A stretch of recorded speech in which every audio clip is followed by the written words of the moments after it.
Welcome to the marvelous land of Oz. I'm Mardell, reading The Emerald City of Oz by L. Frank Baum.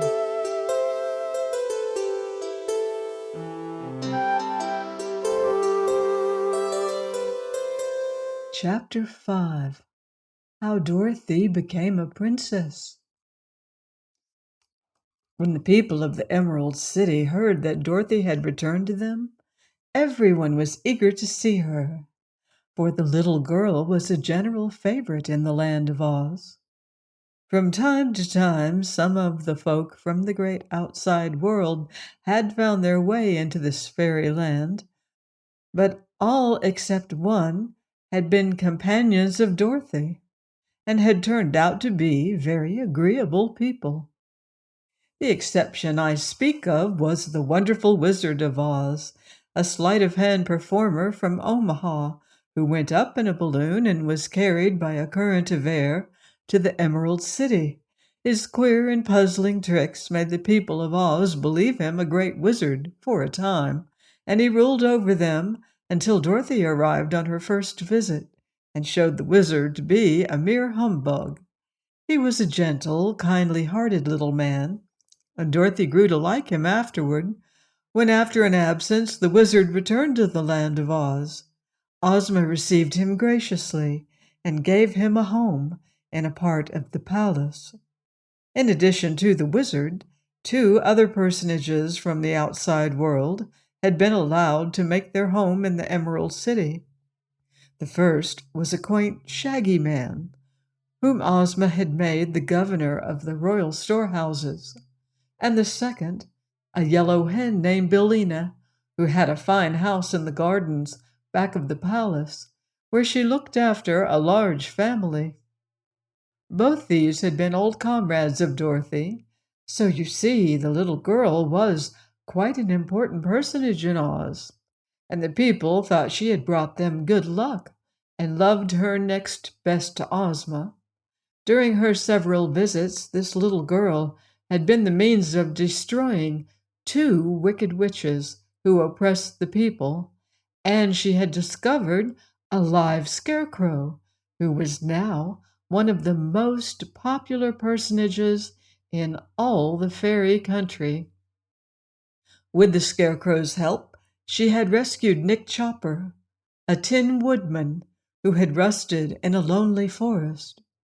And the Tin Man was now the emperor of the country of the Winkies, and much beloved because of his kind heart.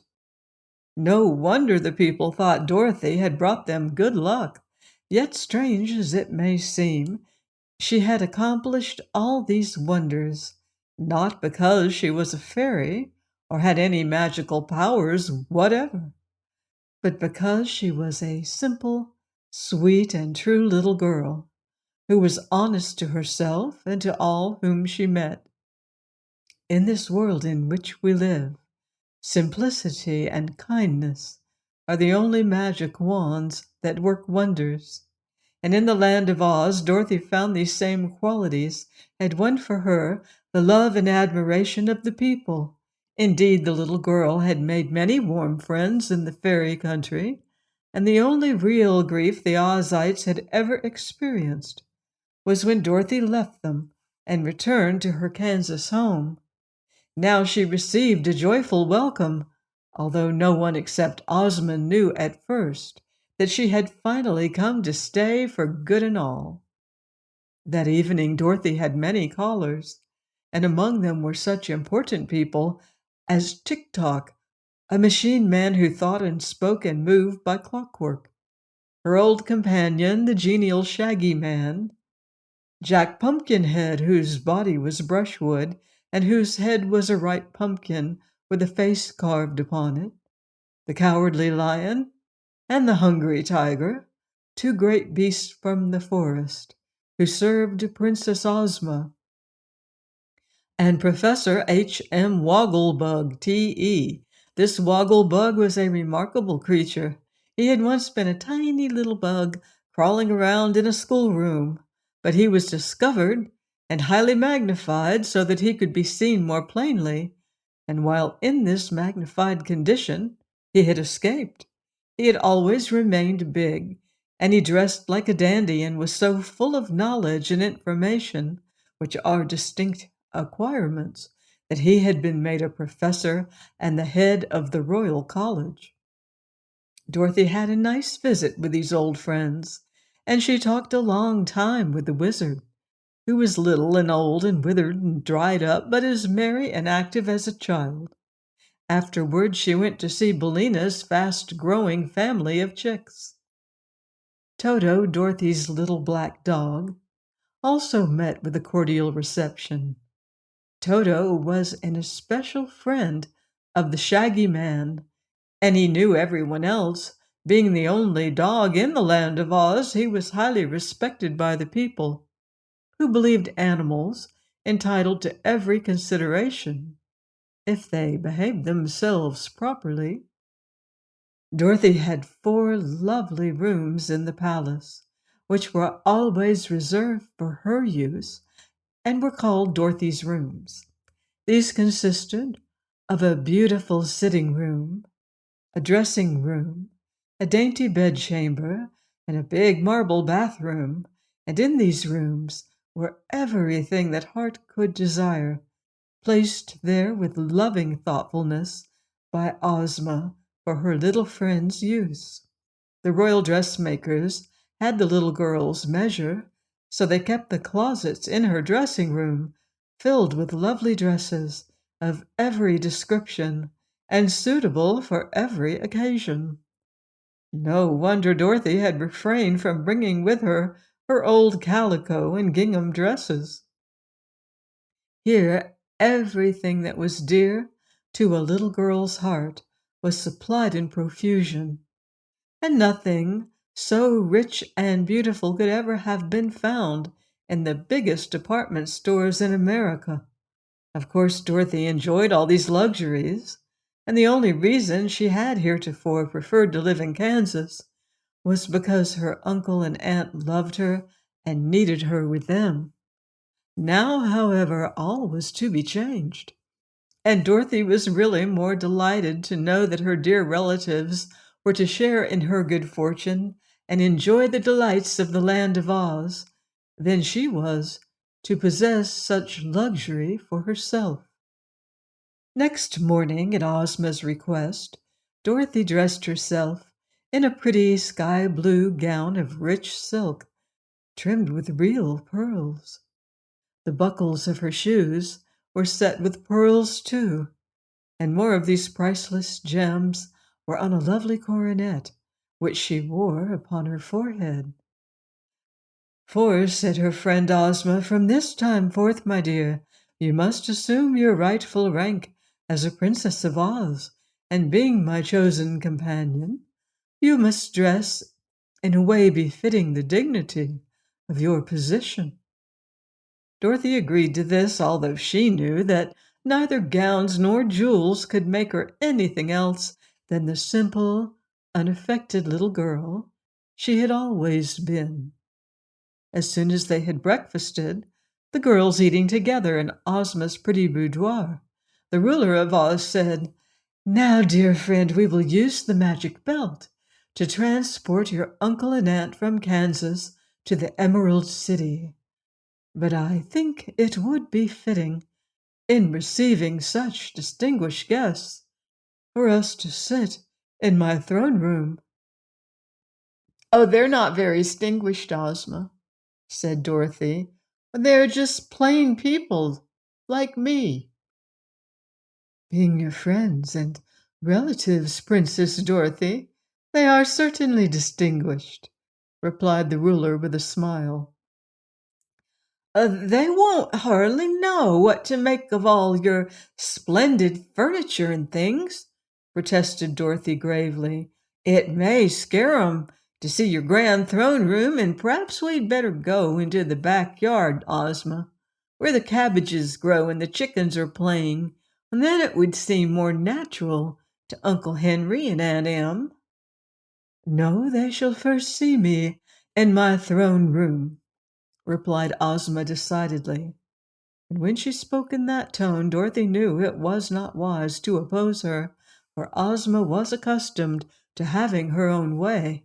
So together they went to the throne room, an immense domed chamber in the center of the palace. Here stood the royal throne, made of solid gold and encrusted with enough precious stones to stock a dozen jewelry stores in our country. Ozma, who was wearing the magic belt, seated herself in the throne, and Dorothy sat at her feet. In the room were assembled many ladies and gentlemen of the court, clothed in rich apparel and wearing fine jewelry. Two immense animals squatted, one on each side of the throne, the cowardly lion and the hungry tiger. In a balcony high up in the dome, an orchestra played sweet music, and beneath the dome two electric fountains set sprays of colored perfumed water shooting up nearly as high as the arched ceiling.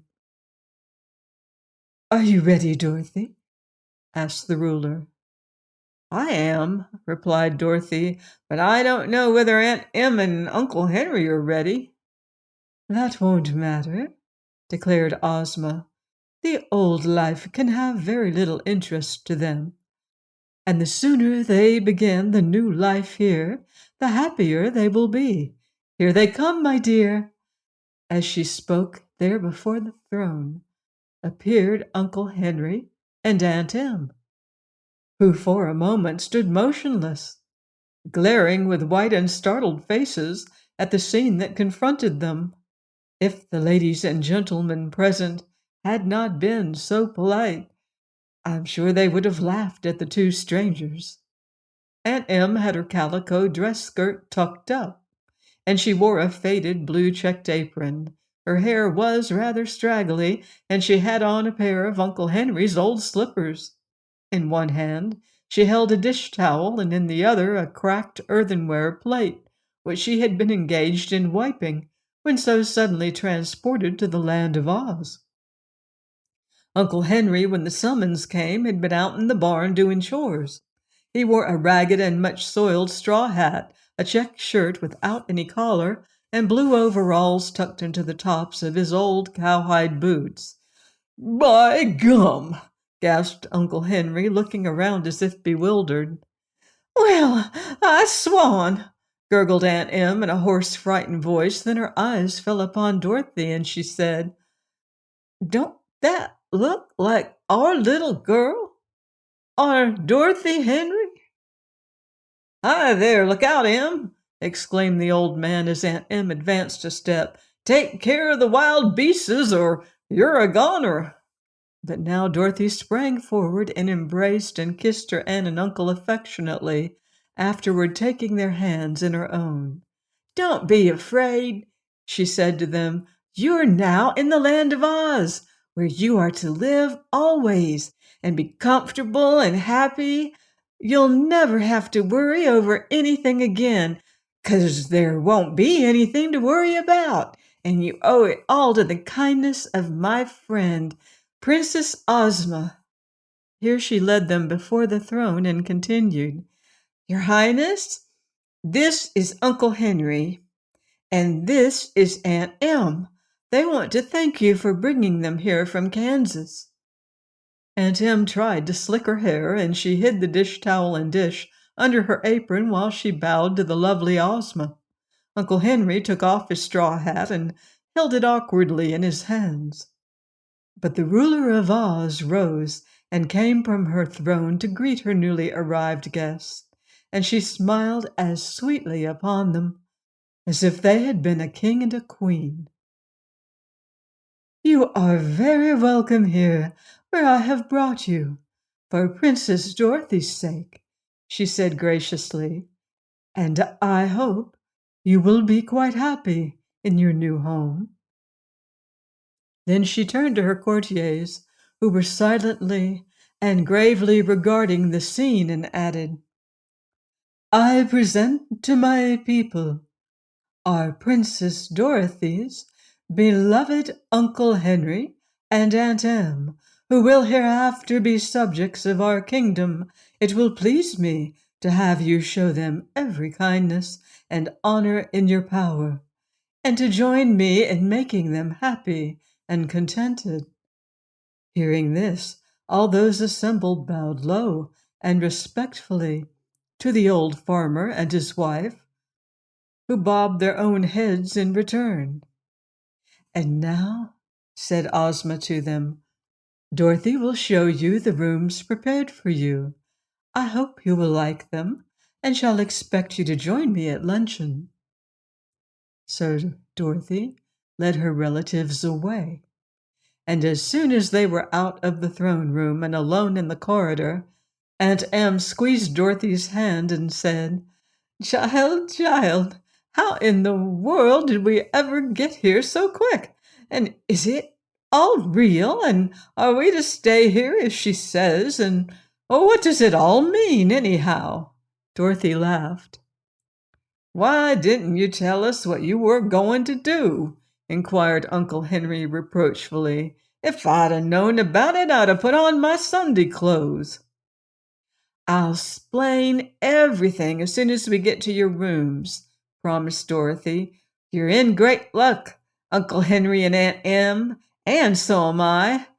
And oh, I'm so happy to have got you here at last." As he walked by the little girl's side, Uncle Henry stroked his whiskers thoughtfully. "'Pears to me, Dorothy, we won't make bang-up fairies," he remarked. "And my back hair looks like a fright," wailed Aunt Em. "Never mind," returned the little girl reassuringly. "You won't have anything to do now but to look pretty, Aunt Em. And Uncle Henry won't have to work till his back aches. That's certain." "Sure?" they asked wonderingly and in the same breath. "Course I'm sure," said Dorothy. "You're in the fairyland of Oz now. And what's more, you belong to it." Please join me next time for more magical adventure here on the marvelous Land of Oz. Goodbye for now. See you in Oz.